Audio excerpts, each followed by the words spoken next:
Toujours juchée sur son arbre, Marie-Madeleine annonça d'une voix triomphante. « Cheftaine, la charrette ne va pas la vallée sur mer. Elle prend une route à droite, une belle route. »« Qui connaît cette route ?» demanda Cheftaine Verdier de son petit ton calme. « Moi, » clama Niquette. « Je l'ai prise ce matin en revenant de la ferme.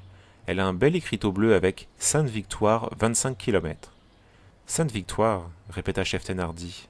« Mais c'est là que passe la grande ligne. Nous y avons changé de train. » Les plus âgés devinèrent confusément qu'il se passait d'étranges choses dans la maison des hiboux, et une certaine émotion se répandit dans le camp lorsqu'on apprit qu'une réunion extraordinaire de chefs d'équipe allait avoir lieu. Dans la clarté douce du jour finissant et l'ombre légère des branches entrecroisées, les guides causaient à mi-voix en préparant le dîner. Deux coups de sifflet rapprochés interrompirent les conversations. Les CE se levèrent en silence et rejoignirent sous l'unique tente les deux cheftaines. Puis il y eut 3 autres coups de sifflet et les seconds d'équipe se levèrent à leur tour. Décidément c'était grave, et un léger frisson passa sur les têtes inclinées. Françoise, Lulu, Michel et Geneviève épluchaient gravement les pommes de terre.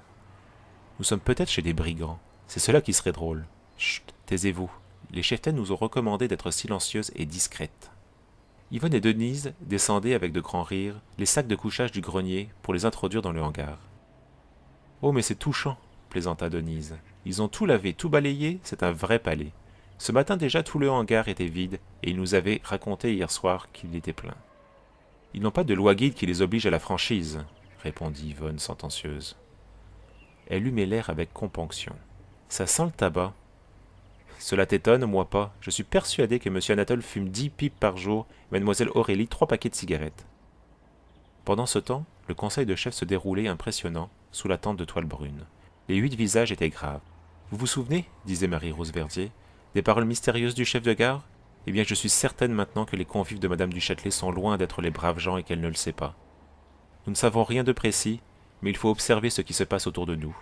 Nous avons peut-être à faire ici un travail de justice, une bonne action plus grande que nos bonnes actions journalières. » Niquette avait envie d'avouer ce qu'elle savait, mais quand on a commencé à se taire, il est bien difficile de parler.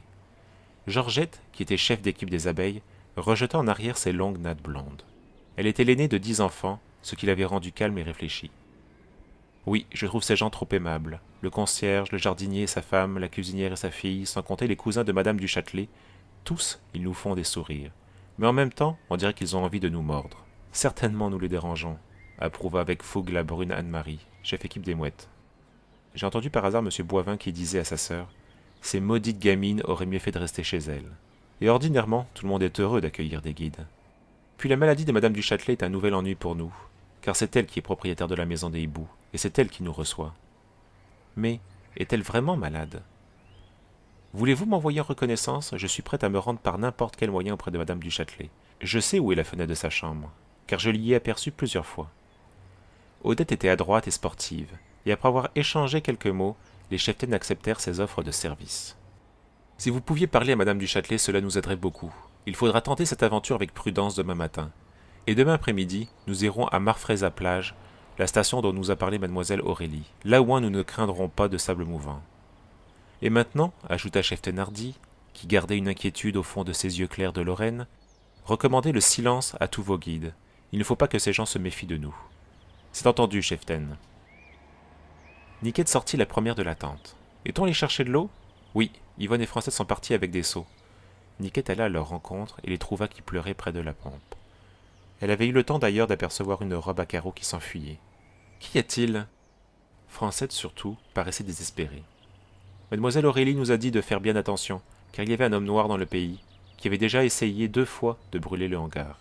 Et j'ai tellement peur maintenant. » Pour la première fois, Niquette se fit pitoyable. « Il ne faut pas croire cet épouvantail. Les hommes noirs n'existent que dans les contes de fées. Et d'abord, je suis là pour vous défendre. Oubliez ces bêtises et venez.